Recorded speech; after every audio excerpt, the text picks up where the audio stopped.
نحمده ونصلي على رسوله الكريم أما بعد فأعوذ بالله من الشيطان الرجيم بسم الله الرحمن الرحيم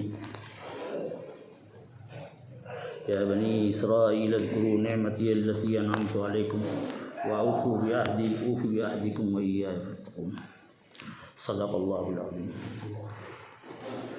محترم بزرگوں اور دوستوں، سیدنا یوسف علیہ نبینا علیہ السلام کی تاریخ آپ کے سامنے پیش کی جا رہی تھی۔ جب حضرت یوسف علیہ السلام کو ان کے بھائیوں نے کنویں میں ڈالا تو وہ مطمئن ہو گئے کہ قصہ ختم ہو گیا۔ اللہ تبارک و تعالیٰ کو کچھ اور منظور تھا۔ گزشتہ جمعے کو بات کی جا چکی ہے کہ کس طرح سے اللہ رب العزت نے حضرت یوسف علیہ السلام کو مصر پہنچایا، اور جب حضرت یوسف علیہ السلام بالغ ہوئے، بڑے ہوئے، تو ملکہ مصر ان کے اوپر عاشق ہو گئے، اور حضرت یوسف علیہ السلام نے بچنے کی کیا کیا کوششیں کی۔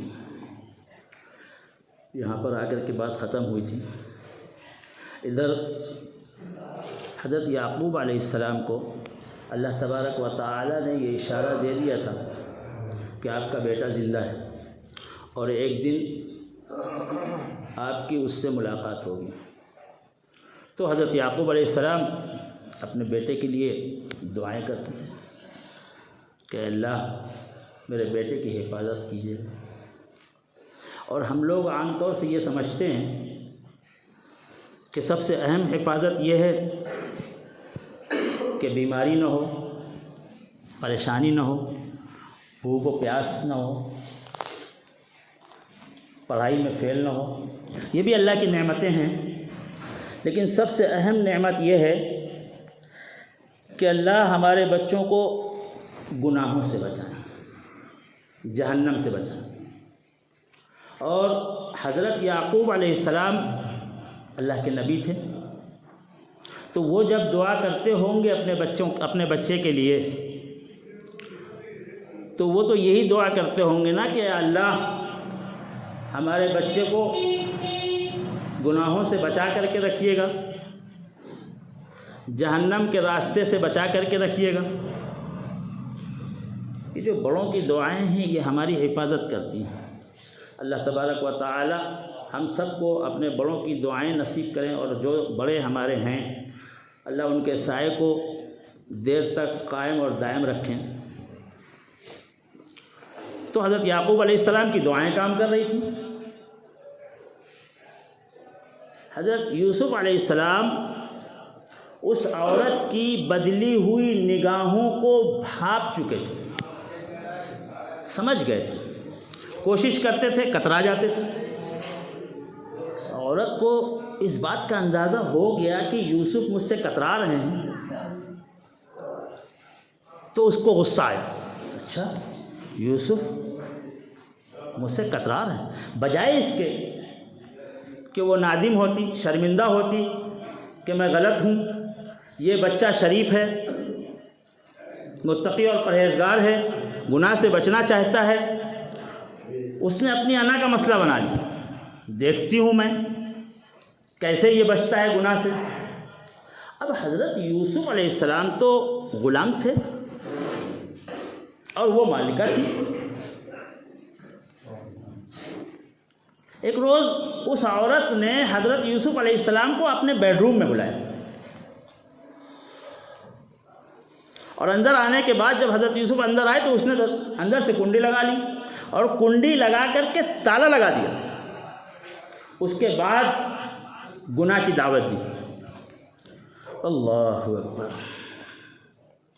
خوبصورت ہیں، جوان ہیں، تنہائی ہے، گناہ کا موقع ہے، دعوت دی جا رہی ہے۔ اللہ تبارک و تعالی نے قرآن کے اندر نوجوانوں کو تفصیل کے ساتھ یہ سمجھایا ہے ایسا موقع جب آتا ہے بہت مشکل ہوتا ہے گناہ سے بچنا، لیکن اللہ نے کہا کہ ایسے موقعوں پر جو گناہ سے بچنے کی کوشش کرے گا ہم اس کی مدد کریں گے، اور جو ایسے موقع پر پھسل جاتا ہے اس کے لیے ترقی کے راستے بند ہو جاتے ہیں، اور جو ایسے موقعوں پر ثابت قدم رہتا ہے اللہ اس کو کہاں پہنچاتے ہیں۔ اللہ تبارک و تعالیٰ نے فرمایا کہ جب اس نے حضرت یوسف علیہ السلام کو بند کمرے کے اندر گناہ کی دعوت دی، حضرت یوسف نے انکار کیا، اس نے اصرار کیا، تو حضرت یوسف علیہ السلام بھاگے، لیکن بھاگ کے کہاں جاتے؟ دروازہ بند تھا، تالا لگا ہوا تھا، لیکن حضرت یوسف علیہ السلام نے اس بات پر عمل کیا کہ میرے بس میں جتنا ہے وہ تو میں کروں، جو میں کر سکتا ہوں وہ کروں، وہ بھاگے۔ جس طرح سے ابھی میں جس قوم کے حالات میں سنا رہا ہوں، جن کے آباء و اجداد کے حالات بیان کر رہا ہوں، اس قوم نے اس زمانے میں گویا اللہ سے بغاوت کا ٹھیکہ لے لیا ہے۔ وہ جن لوگوں پر 75 سال سے ظلم کر رہے ہیں، ان کی آبادیوں کو اجاڑ دیا، ان کے گھروں کو تباہ و برباد کر دیا، ان کے بچوں کو قتل کر دیا، ان کی عورتوں کو گرفتار کر لیا، ان کی عزتیں خراب کی، ان کے علاقوں پر اپنی کالونیاں بنا لی، اور بہانے سے ایک ایک علاقے پر، ایک ایک شہر پر، ایک ایک محلے پر قبضہ کرتے گئے۔ ان کمزوروں اور مجبوروں نے جب مقابلہ کرنا چاہا، اور ان سے مقابلہ کرنا تھا جب ان کو، تو ان کو یہ معلوم تھا کہ ان کے پاس دنیا کے سب سے ترقی یافتہ ٹینک ہیں، ہم تو ٹینک نہیں بنا سکتے، ان کے پاس دنیا کے سب سے ترقی یافتہ ہوائی جہاز ہیں، ہمارے پاس تو کوئی ایئرپورٹ بھی نہیں ہے، ہم تو ہوائی جہاز نہیں بنا سکتے، ہم گھرے ہوئے ہیں، ہم محدود ہیں۔ لیکن وہ ہاتھ پر ہاتھ رکھ کر کے نہیں بیٹھ گئے، انہوں نے یہ فیصلہ کیا کہ جتنا ہمارے بس میں ہے وہ ہم کریں گے، جتنا ان کے بس میں تھا انہوں نے کیا۔ پھر اللہ تبارک و تعالیٰ نے اپنی قدرت دکھائی، پھر اللہ نے وہ کر کے دکھایا کہ دنیا کی عقلیں حیران ہیں۔ یہ انبیاء کرام کی سنت ہے، حضرات انبیاء کرام کی تعلیم ہے کہ جتنا تمہارے بس میں ہے وہ کرو، ہاتھ پر ہاتھ رکھ کر کے مت بیٹھو، حالات سے مت گھبراؤ، تمہارے بس میں جتنا ہے وہ کر لو، پھر جو تمہارے بس میں نہیں ہے وہ اللہ کر کے دکھائیں گے۔ تو حضرت یوسف علیہ السلام کے بس میں اتنا ہی تھا کہ وہ بھاگے، وہ دروازے کی طرف بھاگے۔ جب وہ دروازے کی طرف بھاگے تو اللہ نے دروازے کھول دیے۔ کس کی عقل میں آئے گئی کہ دروازہ بند ہے، تالا لگا ہوا ہے، کیسے کھل گیا؟ جس طرح سے آج دنیا کی عقلیں حیران ہیں، دنیا کی عقلیں کام نہیں کر رہی ہیں کہ وہ جو اپنے ہاتھوں سے بنا کر کے کچھ اسلحے، کچھ ہتھیار آ کر کے سامنے سے حملہ کر کے دنیا کے سب سے ترقی یافتہ ٹینکوں کو اڑائے دے رہے ہیں، اور ایک دو نہیں، ہزاروں کی تعداد میں۔ اللہ کی مدد ایسی ہی ہوتی ہے، اللہ کی قدرت ایسی ہی ہوتی ہے۔ تو جب اس نے دیکھا وہ عورت نے کہ دروازہ کھل گیا، تو بجائے اس کے کہ وہ نادم ہوتی، شرمندہ ہوتی، اس نے الٹا حضرت یوسف علیہ السلام کے اوپر الزام لگا دیا، اور محل کی ساری عورتوں نے حضرت یوسف کے خلاف گواہی دی۔ حضرت یوسف علیہ السلام کو جیل بھیج دیا گیا۔ جب حضرت یوسف علیہ السلام جیل گئے تو جیل مدرسہ بن گیا۔ جیل میں بیٹھ کر کے حضرت یوسف نے تبلیغ شروع کر دی، دعوت کا کام شروع کر دیا۔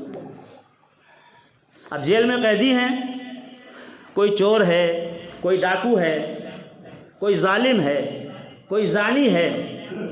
سیدنا یوسف علیہ السلام کی تعلیمات کے نتیجے میں دھڑا دھڑ توبہ کرنے لگے، زندگیاں بدلنے لگیں۔ ایک لمبا وقت گزرا ہے حضرت یوسف علیہ السلام کا جیل میں جان بوجھ کر کے اس کو چھوڑ کر کے آگے بڑھ رہا ہوں۔ بادشاہ نے ایک خواب دیکھا کہ 7 دبلی پتلی گائیں ہیں اور 7 موٹی تازی گائیں ہیں، اور یہ جو دبلی پتلی گائیں ہیں یہ موٹی تازی گایوں کو کھا رہی ہیں۔ کچھ خشک بالیاں ہیں اور کچھ ہری بھری بالیاں ہیں۔ بادشاہ کو فکر ہوئی کہ اس خواب کی کیا تعبیر ہوگی، اس کا مطلب کیا ہے۔ اس نے درباریوں کے سامنے بات رکھی کہ میں نے یہ خواب دیکھا ہے۔ درباریوں کے تو کچھ سمجھ میں آیا نہیں۔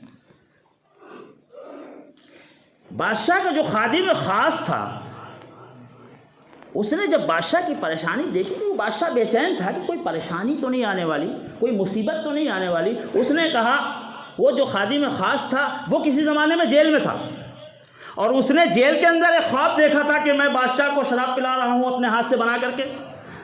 حضرت یوسف علیہ السلام نے اس کی تعبیر بتائی تھی کہ تم جیل سے نکل کر کے بادشاہ کے خادم بنو گے، اور ایسا ہی ہوا۔ وہ جیل سے نکلا اور بادشاہ کا خادم خاص بن گیا۔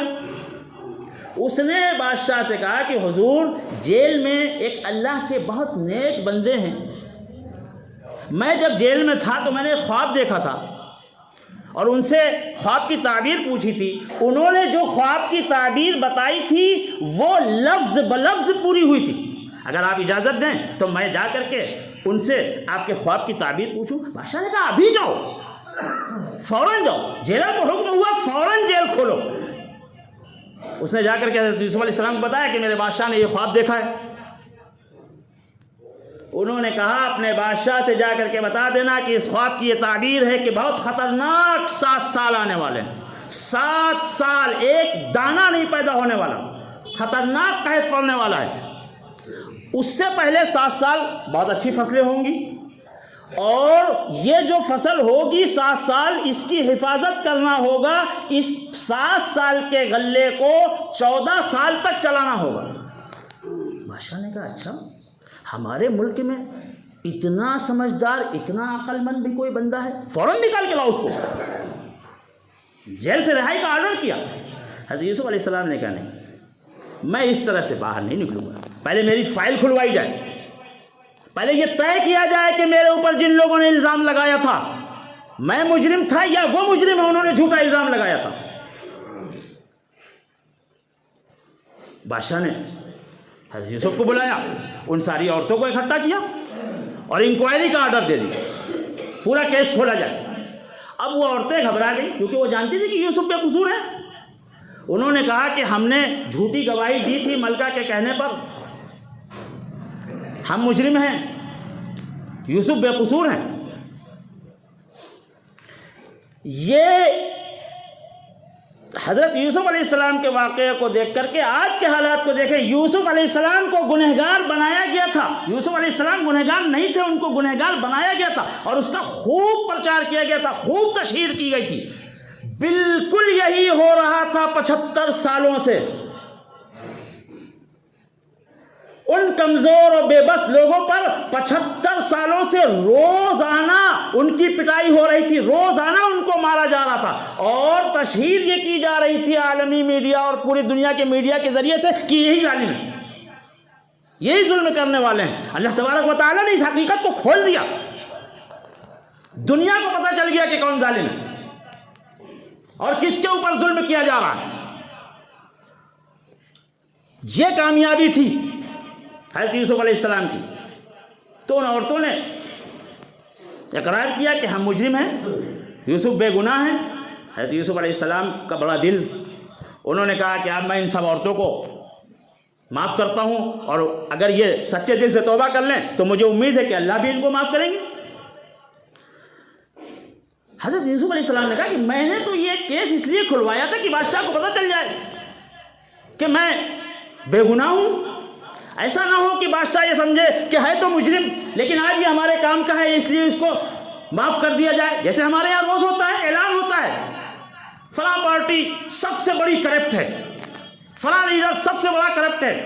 دوسرے دن اخبار کی ہیڈنگ ہوتی ہے کہ وہ آپ کے ساتھ آ گئے، آپ کی واشنگ مشین میں دھل گئے، بالکل اجلے ہو گئے. تو حضرت یوسف علیہ السلام بے قصور ثابت ہوئے. بادشاہ نے کہا یہ بتاؤ یوسف کہ اب یہ 7 سال کے غلے کو 14 سال تک چلایا کیسے جائے گا؟ یہ ہمارا کیبنٹ جو ہے یہ تو ہم جانتے ہیں، یہ تو 7 دن میں کھا جائیں گے. تم بتاؤ یہ کیسے ہوگا؟ سیدنا یوسف علیہ السلام نے کہا یہ ذمہ داری مجھے دیجیے. انشاءاللہ اللہ کی توفیق سے اس کے آگے آئندہ جمعہ کو بات ہوگی. وآخر دعوانا الحمدللہ رب العالمین. السلام علیکم ورحمۃ اللہ وبرکاتہ. اگر آپ کو ہماری بات پسند آئی ہو تو اسے لائک اور شیئر ضرور کریں، اور ہاں ہمیں سبسکرائب اور فالو کرنا نہ بھولیں تاکہ دینی معلومات اور تاریخ اسلام کی کوئی بھی بات آپ مس نہ کریں اور ہمارا ہر ویڈیو سب سے پہلے آپ کے پاس پہنچے. تو جڑے رہیے ہمارے ساتھ اور دیکھتے رہیے ہمارا اسلامی چینل محمد طٰہٰ کی بات.